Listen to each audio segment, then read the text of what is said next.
Hello everyone, हमारा question है which of the following statement is correct about the reaction given below. एक reaction दिया हुआ है 4Fe plus 3O2 gives 2Fe2O3।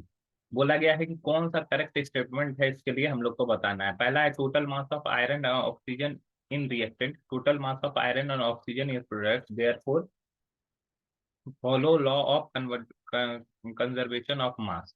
दूसरा है total mass of reactant equals to total mass of product, therefore law of multiple proportion is follow.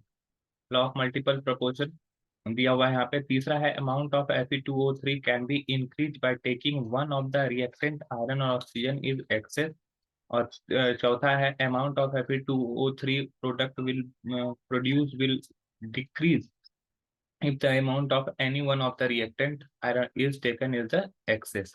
अब देखो यहाँ पर चार ऑप्शन दिए हुए हैं, चार ऑप्शन में कौन सा करेक्ट है ये हम लोग को चुनना है।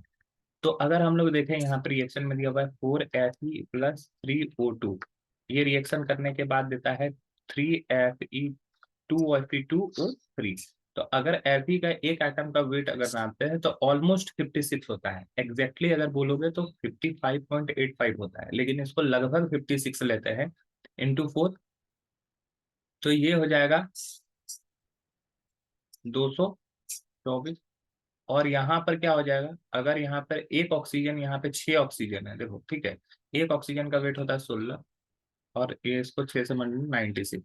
तो मतलब कि 224 ग्राम Fe रिएक्ट करता है किससे, 96 ग्राम ऑफ O2 से। तो ये रिएक्शन करने के बाद रिएक्टेंट साइड में जो इसका वेट होता है वो 320 ग्राम होता है। और प्रोडक्ट साइड में जब इसका वेट देखोगे तो ये हो जाएगा,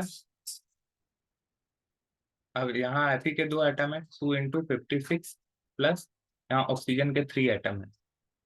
ठीक है, ये 256 × 112 प्लस 48, इस दोनों को ऐड कर लोगे। अगर हम लोग इसको ऐड करते हैं तो 160 होता है और इसको ये 320 होता है। ठीक है, तो दोनों का वेट क्या है, दोनों का मास जो है इक्वल है, तो मास में कोई चेंजेस नहीं आया। तो हमारे जो मॉडर्न केमिस्ट्री के फादर माने जाते हैं, उन्होंने एंटोनी लेवोजियर, उन्होंने एक लॉ दिया था जिसको बोलते हैं लॉ ऑफ कंजर्वेशन ऑफ मास।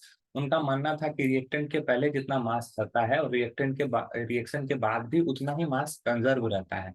मास में ना ही कमी आता है ना ही मास बढ़ता है।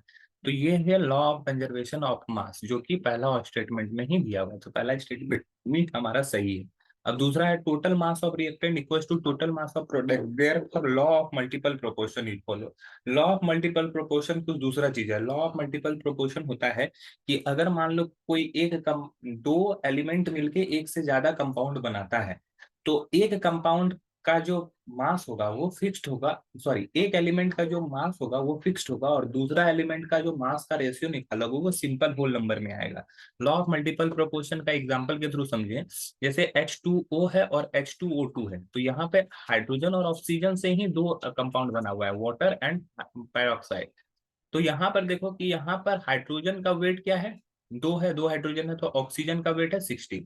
और यहाँ पे हाइड्रोजन का वेट 2 है, ऑक्सीजन का वेट हो जाएगा 32, क्योंकि दो एलिमेंट है, दो सॉरी दो एटम है, तो एक एटम का वेट 16, तो दो एटम का 32। तो हाइड्रोजन का मास देखो फिक्स है, दोनों में दो दो है, लेकिन ऑक्सीजन का मास का अगर रेशियो निकालोगे तो ये सिंपल होल नंबर में आएगा। यही है, इस लॉ को बोलते हैं लॉ ऑफ मल्टीपल प्रोपोर्शन। तो ये लॉ ऑफ मल्टीपल प्रोपोर्शन तो नहीं है, तो ये गलत हो जाएगा। तीसरा है amount of Fe2O3 can be increase. बोल रहा है कि Fe2O3 ज्यादा बन जाएगा अगर कोई एक चीज ज्यादा हो Fe या O में।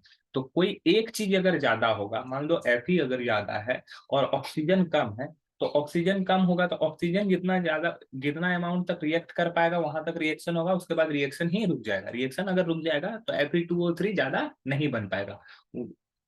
ठीक है, और दूसरा बोला गया है कि amount of Fe2O3 produce will decrease if the amount of any of the reactant is metal is taken excess. अगर ज्यादा अमाउंट में किसी चीज को ले लेंगे तो क्या वो अमाउंट कम अमाउंट में बनेगा, नहीं, जितना अमाउंट में लिया गया है रिएक्टेंट उतना ही अमाउंट में प्रोडक्ट बनेगा। ठीक है, जितना रिएक्टेंट में साइड लिया गया है उतना ही प्रोडक्ट साइड बनेगा। ठीक है, क्योंकि यहाँ पर ज्यादा और कम नहीं बन सकता है, क्योंकि लॉ ऑफ कंजर्वेशन ऑफ मास वहां पर रहता है। तो सी और डी भी हमारा गलत है। आई होप ये क्वेश्चन आपको समझ में आया होगा। That's all, thank you.